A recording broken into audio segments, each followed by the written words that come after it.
Welcome, welcome, welcome. We are now live on all of the different channels where we're going: YouTube, LinkedIn, Facebook. We should be live across all of the channels at this point in time. So we just wanted to say, welcome back to wonderful Wednesdays.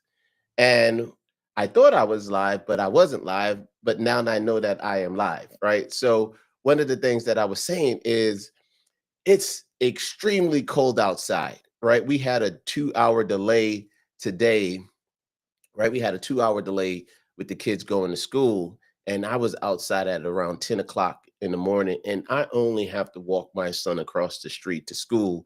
And let me tell you, I was bundled up. I had my gloves on, I had my scully on. And guess what? It still felt cold. And usually what I do after I take my son to school is I'll go for a run or walk, right? Just so that I could have my fitness in. I get it in early in the day. And the principal, I'm really cordial with the principal. He says, "Hey, Mr. Johnson, are you going to be running today?" And I was like, no, I'm going back in the house. I have a hot cup of coffee that's waiting for me."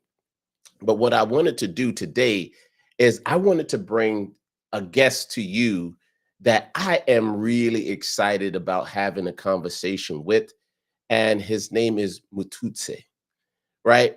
And one of the things that you will get from the five dysfunctions of teams, as well as good to great, is that you want to be in a room full of giants, because when you are in a room full of giants, guess what? That allows for you to have an opportunity to grow, right? So I want to welcome Mr. Mututse to the call. And Mututse is actually one of the smartest people I have encountered in ages. The guy, he runs an architectural firm as well as a general contractor at the same time. He has his master's degree in architecture, as well as he has an MBA. So if you wanted to talk finances with him, you could have that conversation. If you wanted to talk, construction, you could have that conversation with him. He typically resides in Atlanta area with his beautiful wife Muna, right? However, today he's up in Boston because he's completing a project up in Boston, and I was giving him a little bit of grief earlier today because if it's cold here in Virginia, I know it's cold. I know it's cold in Boston. So, Matusi, welcome to Business Insights. And I want you to just take, 5 or 10 minutes to explain to everyone, to our audience, our partners is what we call our audience, what it is that you do. Thank you, Lee. Thank you to your audience. I have to say, I'm flattered by the things you say about me. But again, it's a privilege to be with you today. Um, so, yes, my name is Matusi. And to answer the question you gave me, I do wear different hats in real estate and construction. Uh, but by profession, I'm a trained architect. So I've been practicing architecture for over 20 years now. And a few years back, too, I got a contractor's license. So I'm a commercial general contractor.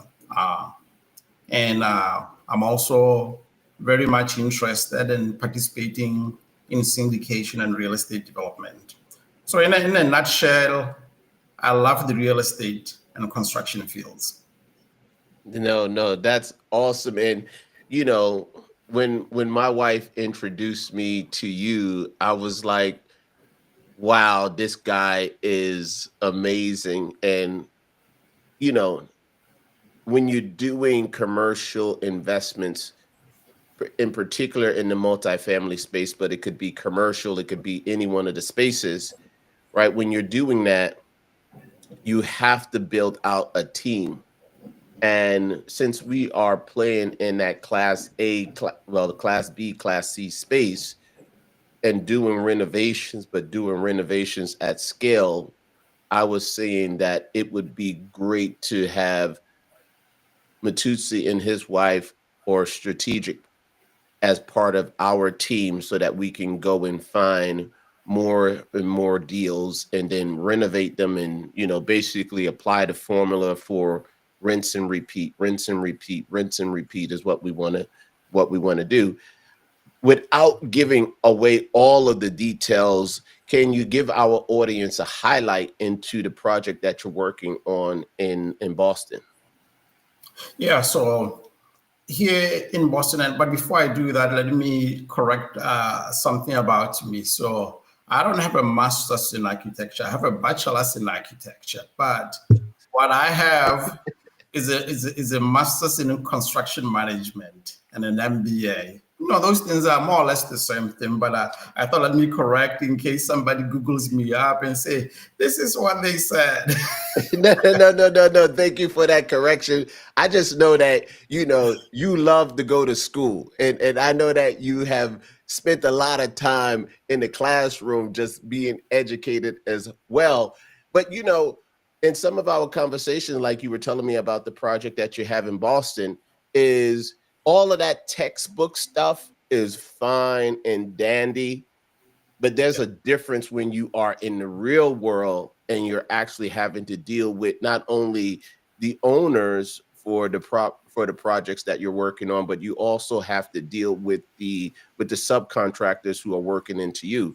So if you could just give maybe we might have someone in our audience who is looking to get into that space, or they're looking for, how can they improve their business because they're in that space or wanting to go into that space? What would be that initial advice that you would mentor them on?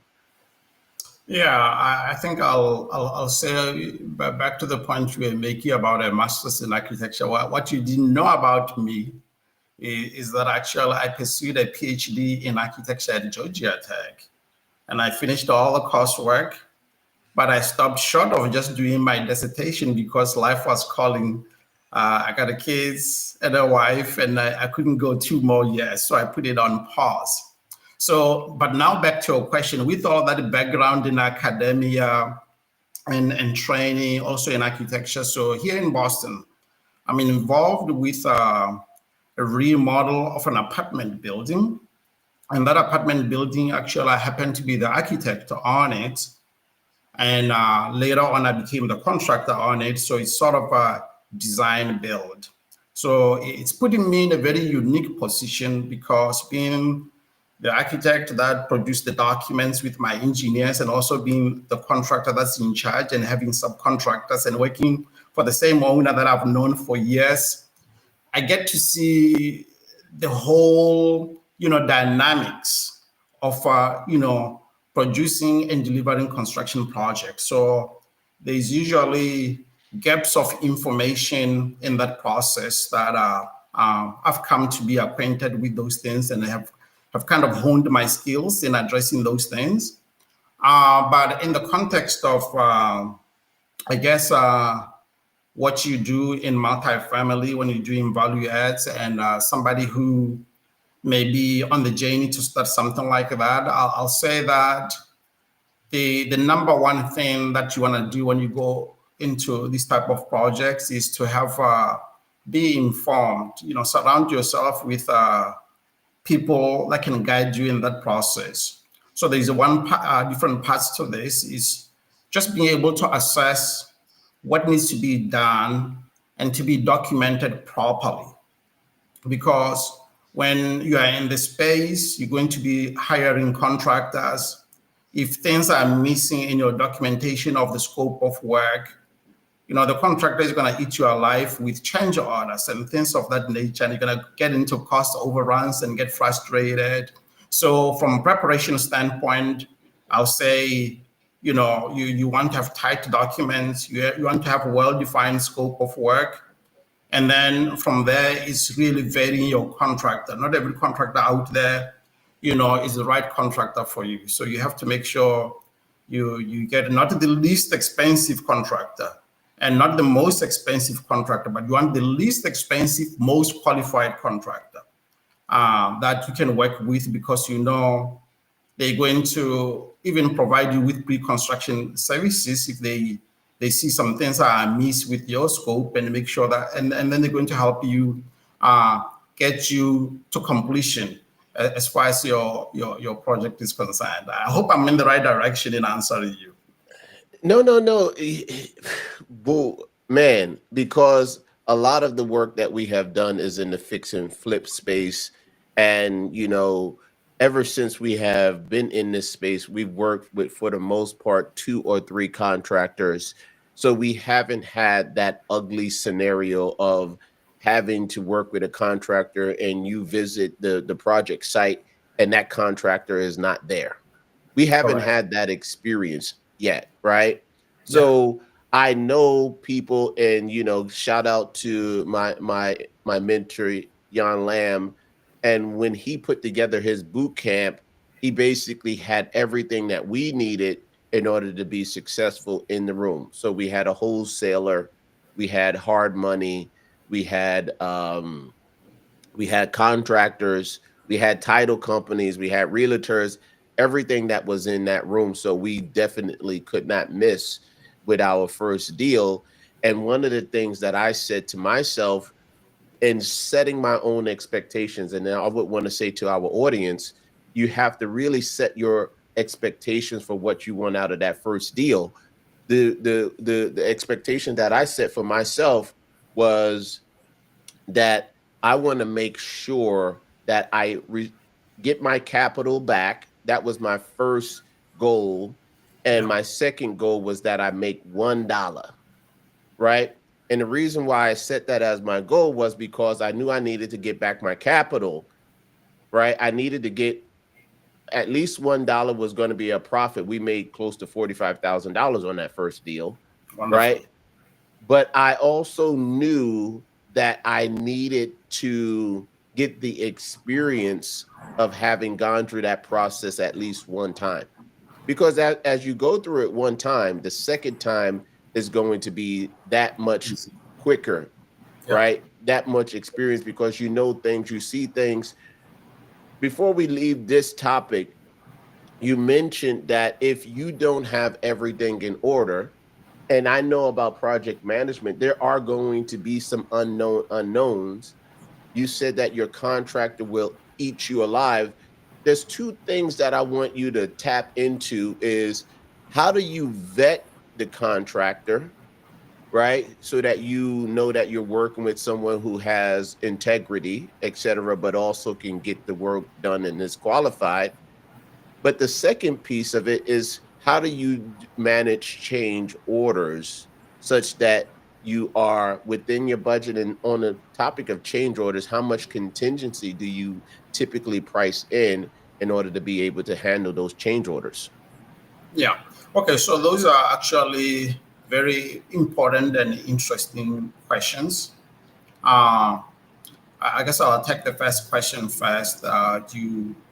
You, you, I'm thinking so fast. Can you repeat the first question so I can give Well, me the one at a first time? All right. No, the first part is, dealing with contractors, Yeah. right? How is it that you vet contractors such that, you are making sure that they are qualified, but they are providing you with the best cost scenario? How do you go through that process, or what is your process for Yeah. vetting your subcontractors?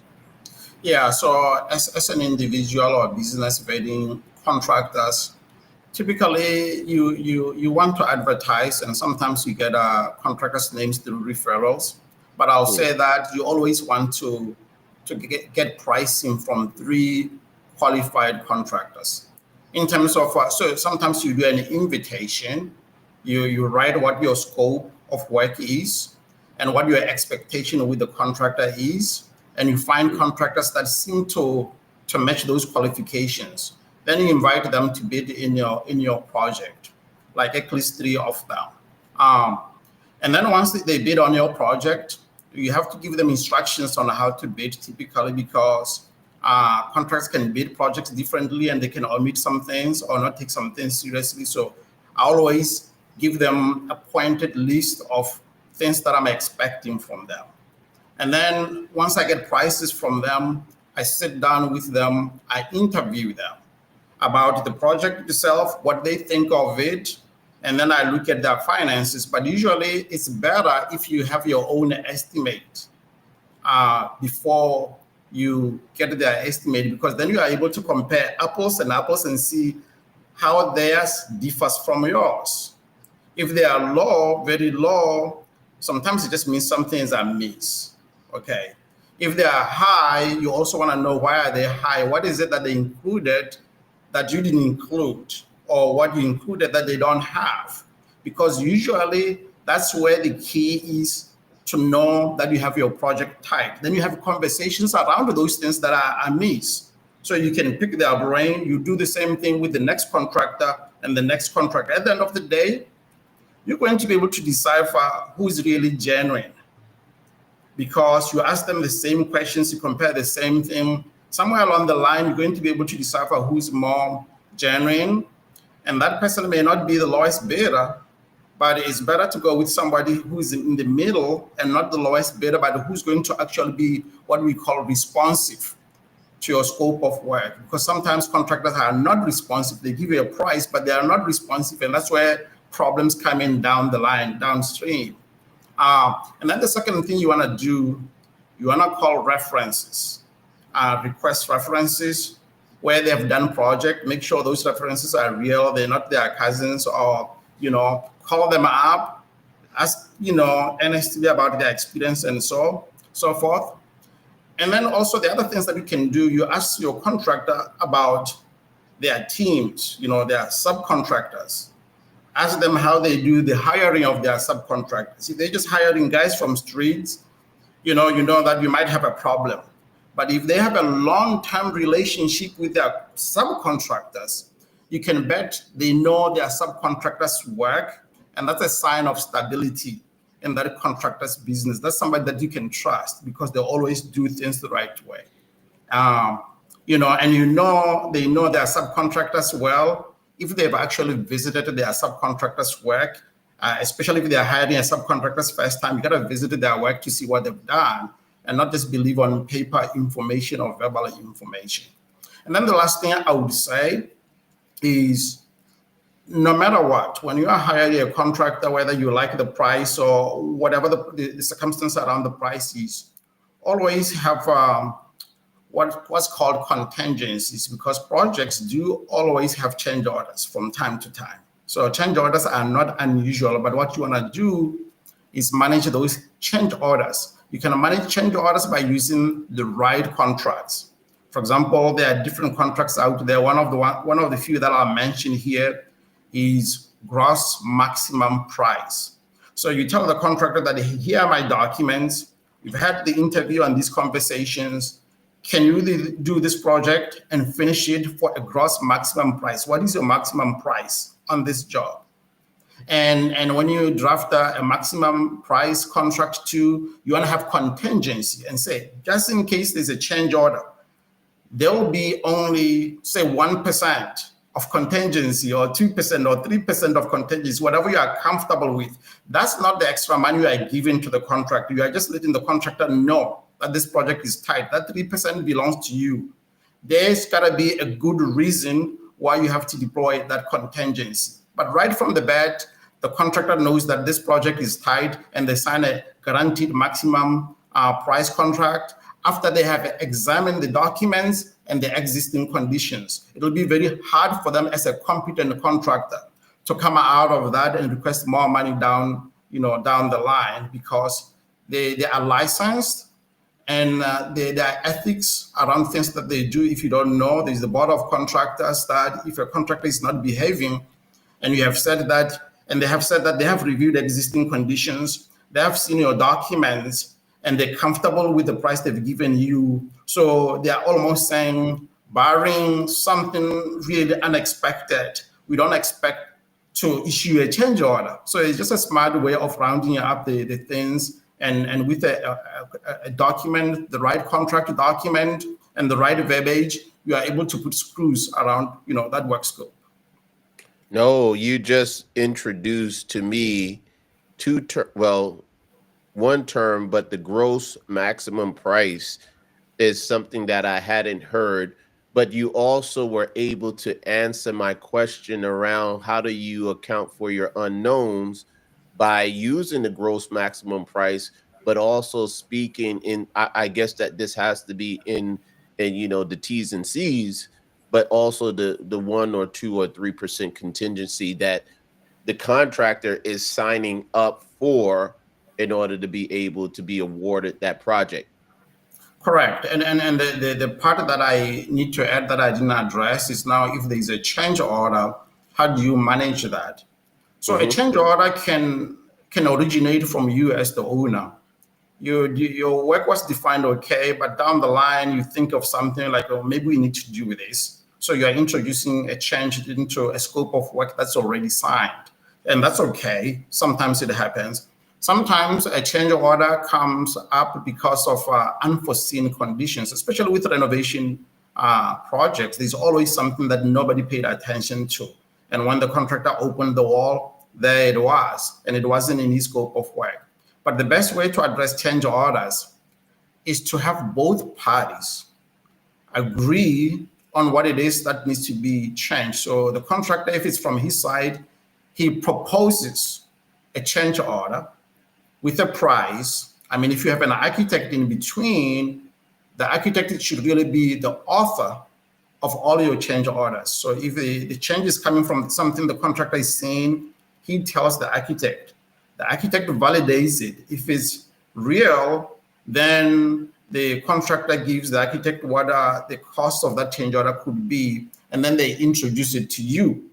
And if you are agreeable, all three parties are going to sign on saying, this is the change order. We agree on the extension of time, or we agree on the additional cost to fix whatever that is.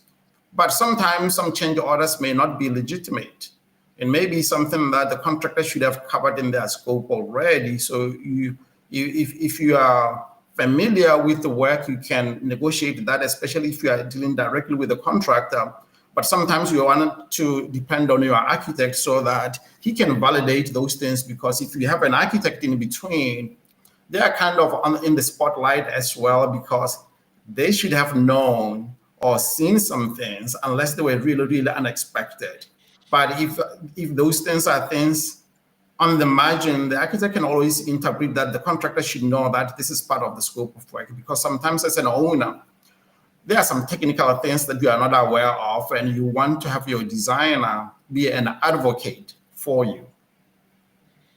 No, and that's how you handle the contingency there as well. You got a stopgap or a second set of eyes by having the architect in between the contractor and the owner, hearing that you are also writing up change orders just the same. That's something that from my project management background, I'm also familiar with as well. The one thing that you mentioned in the new term that you gave to me was there is a board of contractors, but are you also in working with that contractor also requiring them? And I heard the term, but I'm not 100% familiar with it. Bonds or surety bonds and things of that sort, so that if they don't perform, right, here you are on the hook with a project that's costing you money by the day. Do you also look for them to have some type of, well, definitely some type of general contractors insurance so that if anybody gets hurt on the project, but how do you ensure that they are doing the job that they have been assigned to do, etc.? Yeah, so that's a good question. Yes, insurances, the contractor should always have insurances. But in terms of holding them accountable to completing the work, there are times when it's important for you to request them to have performance bonds and payment bonds. Typically in the industry, we go for performance bond or payment bonds if the job is over $1 million in construction costs. Some owners or companies will do it if it's above $2 million.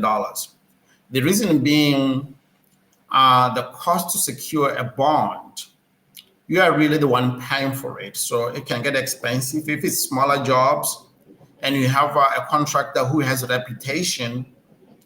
Sometimes it's okay, reputation and performance history. Sometimes it's okay to say, you know what, since this contractor is reputable and they care about their image, if the job doesn't cost that much, it's not necessary to get a performance bond. But if it's substantial investment from your side, you you want them to get that bond, but also you may just quiz them as to how much additional it's going to cost you for them to get a bond because they charge it back to you.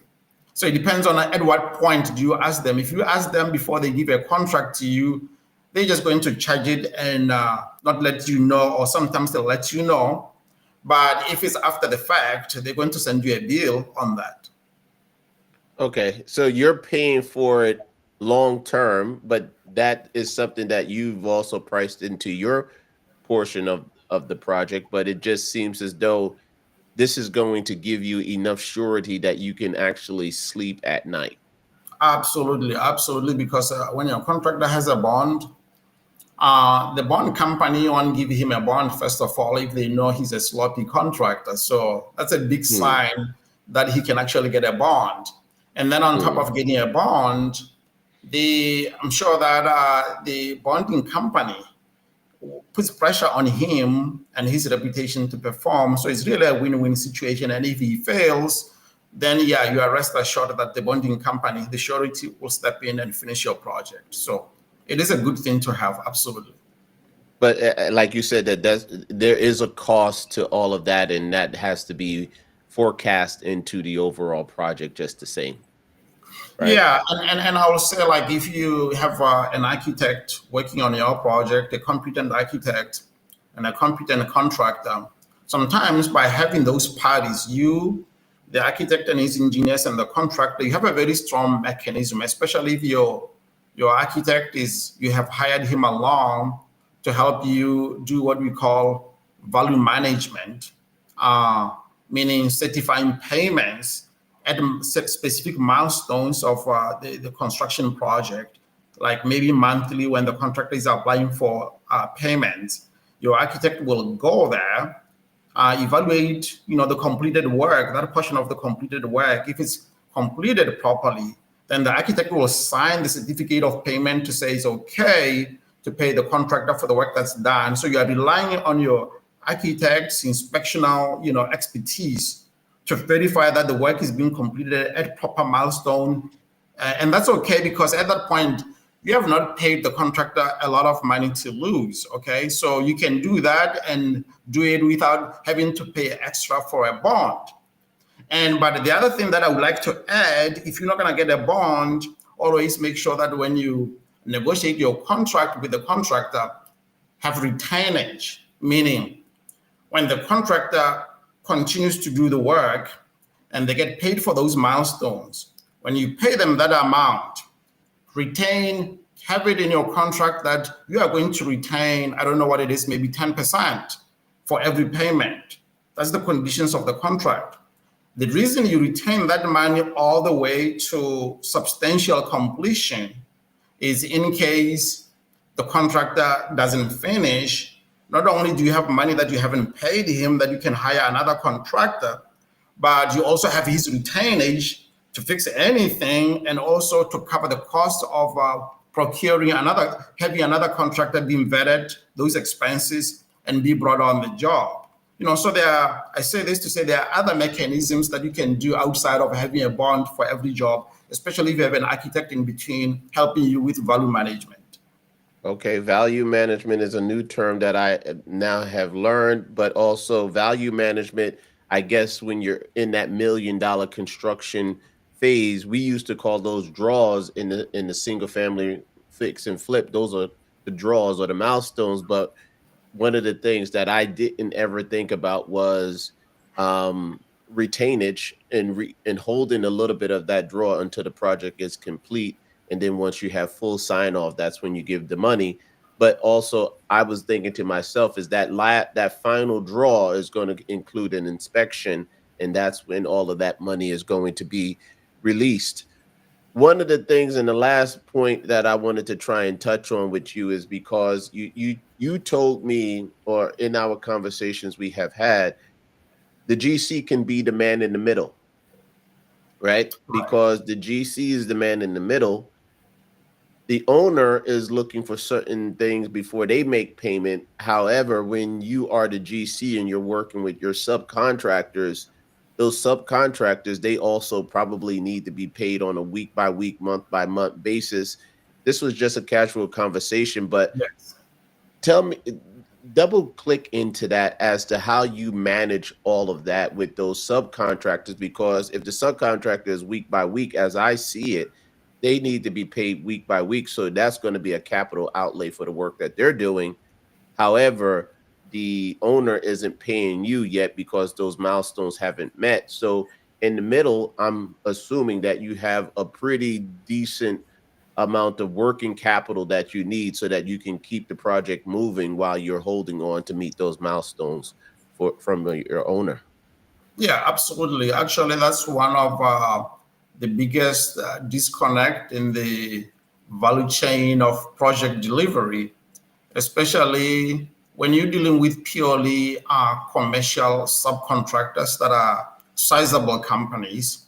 Usually, they have capital to do work for sustained periods of time without wanting the contractor, to pay them immediately. But to your point, what typically happens in commercial projects is that as a contractor, the contract between you and the owner will almost have that one retainage. And then also you are paid in arrears, meaning you have to complete, you may get a deposit at the beginning, but generally speaking, for the rest of the work, you have to complete a certain amount of work, reach certain milestones on a monthly basis, and then apply for payment at the end of that month. And then you get paid 30 days later. So you are really getting paid late in the process. But during that time, at the end of the month, when you complete that work that you have not been paid for, most of your subcontractors are looking at you, especially the smaller size subcontractors in the residential sector. They're like, I've had guys here working for a week, for 2 weeks. When we put the hammer down, I gotta pay these guys. I don't have the means. These guys are kind of living hand to mouth, and so you have to take care of them. And so this is where, as a general contractor, you really have to have a healthy, line of credit, whereby you can dig into your line of credit to take care of your subcontractors, as well as procurement certain materials while you wait to get paid. If you don't Mm. have that kind of line of credit or financial muscle, it becomes a very, very challenging stretch for you to do the project. So I guess as an owner, the other side of it is like, as an owner, if you want your project to run smooth and fast, you probably want to hire a well-resourced contractor, because they're not going to have delays that are related to not having capital. Because a project that maybe should have taken 6 months can take over a year, because the contractor doesn't have enough muscle to work efficiently. So there are other things, around it that I can discuss. But the issue of capital management, cash flow management for contractors is actually the single most important thing for any general contractor. If you were to ask me, what is the one thing that you've learned as a general contractor, I'll tell you that I always have to look ahead and see how things are going to happen. And usually it's a cash flow issue. Wow. I think you probably just accelerated our partners who are trying to understand and move into that space, whether or not if you're working in the single family townhouse space, or if you're doing projects of renovating and repositioning the multifamily or commercial asset. You probably just dropped a couple of dimes on our audience. The one question that I had that came from everything that you said is, you said a well-resourced contractor. Now, are you going to be asking your contractor, as you're doing that vetting, are you going to ask them for a P&L, or are you going to ask them for something else? So you touched on 2 points. there's labor, right? Everybody has to be fed, but then on top of the labor, there are also materials that have to be purchased at the same time. Yeah. So how do you check that box with a contractor to make sure that they are well resourced is the term I'm going to use. Yeah. So number one, certain states have requirements for contractors that as a basic requirement for licensing, they should Mm, have say $150,000 line of credit.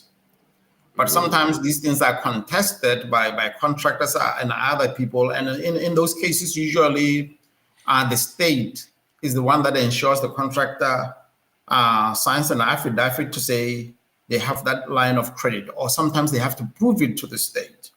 But sometimes the industry fights back and say that's so unfair. And so the state relents and kind of reverses that kind of legislature. But at an individual business owner, or if you are a multi-family syndicator, or you are investing in multi-family and you're in a situation whereby you have to hire a new contractor, you can request a letter from the bank saying that the contractor has that line of credit with whoever he claims he has it with. You should be able to produce a verifiable, notarized letter from the bank that says he has those funds.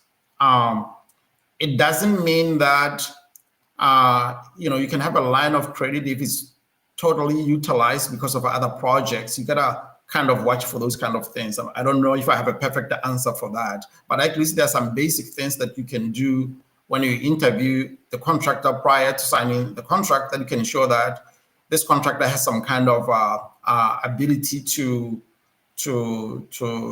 manage the cash flow because he has resources. And self-performing contractors too, like contractors that have their own employees, usually, they are in a better place because, not all contractors are like that. Some contractors don't self-perform like me. I manage subcontractors. mm, The other, I think generally speaking, you can request documentation that proves that they have that line of credit. But I want to add one more thing here that's actually sometimes helpful. Sometimes when we do construction, it's almost like you got the owner there in a silo. You got the architect there in their silo, but saying they're working for the owner. Maybe they're together with the owner, and then the contractors are across from the table. You know what I've learned in the years of doing construction is that it doesn't have to be like that. You're going to sign contracts, but at the end of the day, you as an owner, the contractor, and your designer, you should be a team that does problem solving. There'll be less of a headache and a win-win at the end of the day if you have that kind of mentality. I'll give you an example of why I say that. For example, even if your contractor struggles with cash flows, sometimes there are long lead items that when the contractor purchases right from the bat, those things belong to you. For example, appliances or an elevator or something that's going to be manufactured and sit there and wait to be delivered to the site. If you put those things on the back of your contractor, what that does, it means it stretches his finances thin on things that are going to sit there and be needed at the end of the project. So he's not able to release finances to deal with immediate materials that are needed and labor. So what you can do in your contract is to assign those things to yourself and say, hey, what we can do here, some things that are pretty simple, straightforward, like appliances. I'm not putting it on the contractor. Let me put it on myself, that I'll pay for it, and he'll just install. So there's some things that you can pay for, and the contractor can install. Some things you want him to go buy those materials because he can get discounts and so forth, or you just don't want to do a lot of paperwork. So when you don't want to do a lot of paperwork, you leave a lot of things on the contractor. But if you are a little bit sophisticated and you learn more about construction, you'll realize there are some things that you can purchase yourself. And when you purchase those things directly, you are helping yourself too, because the contractor is not able to mark them up. Because let me tell you, for everything the contractor buys, whether it's labor or a piece of sheetrock, they'll mark up those things and say, this is material price. And then Yeah. they'll charge you separately and say, hey, this is now my price to manage overhead and profit. So you have markups all over the place. So you can help yourself by choosing to procure certain things yourself that are easy for you to procure. Yeah. But like you said, if you have to purchase an elevator, I don't even know how much an elevator costs, right? But if you have to purchase an elevator and you have to keep that on your ledger until it's put in and you could actually submit the paperwork for all of that, that can be a hurdle. Yeah, Wow. that can be a hurdle, but it's simpler things like kitchen appliances. Why do you Hmm. want the contractor to go buy your kitchen appliances and charge you more? When you can buy Yeah. them yourself and they get delivered, and you tell the contractor install them. Yeah, no, that makes a whole lot of sense, and it probably is going to cut a couple of corners, and you can probably the thing I guess you're always balancing is when does those appliances arrive, and how quickly can the contractor put them in, because you don't want a team of laborers there who can put them in there, but now there's a delay in the delivery of the appliances just the same. But I Yeah. guess nothing is going to be perfect, and you can't handle any and everything, but Matutsi, we have gone over a bit just because I was like in my master class with you on, construction management, value management, gross maximum pricing, etc. And we want to say thank you to you for taking time out of your busy day, right, in order to be able to have this conversation with our audience. And we've shared your details as to who you are. We've shared your LinkedIn. We've also shared your website so that if anybody wants to get in contact with you, they can, right? Is there anything imparting that you would want to tell our audience as a last farewell? Yeah, first of all, I want to say thank you. It's really a privilege to come here and talk with you.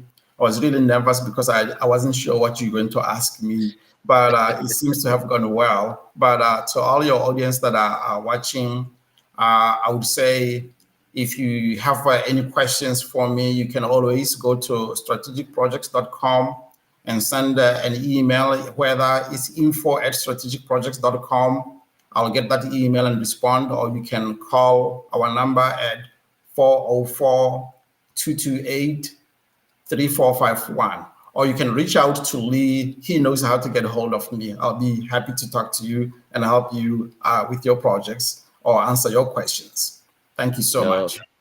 And the final piece of it is I just dropped your email inside of the chat so that everyone can see it, and it'll also be attached to this recording at the same time. Again, thank you for giving me more than 30 minutes that I had asked for initially. And we are partners in this and looking to move forward and just, do a number of different deals throughout 2025 and 2026 and beyond. So I want to thank you again, and I'm just going to close this out just the same. You have a good rest of your day. Thank you. Same to you. All right, be well. So, audience, wow. One of the reasons why I do these things is because I really wanted to learn. But as you can tell, I'm friends with Matuse, and we have had plenty of conversations about just what he's doing in his world and how he can actually help us and what we're doing in our business just the same. So not only is he a friend, but he's also a valued confidant in everything that he does.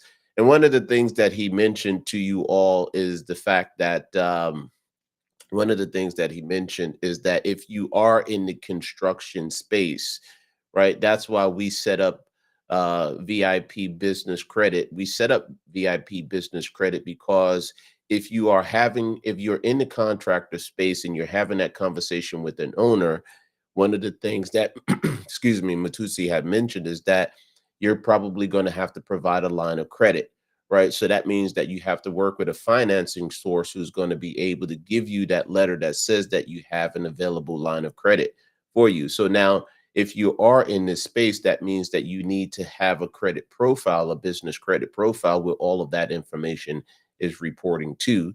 And that's why we created VIP Business Credit, in order to be able to help you to set up your corporate credit profile in order to be able to, deliver that information when it's needed. So with that said, I want to return it back over to all of you. Have a wonderful, wonderful Wednesday. It was good seeing you again. And although it's cold outside, the sun is shining bright. So if you need to find a reason to be happy about something, know that the sun is shining bright. So until next Wednesday, you have a good rest of your week. We thank you for taking your time.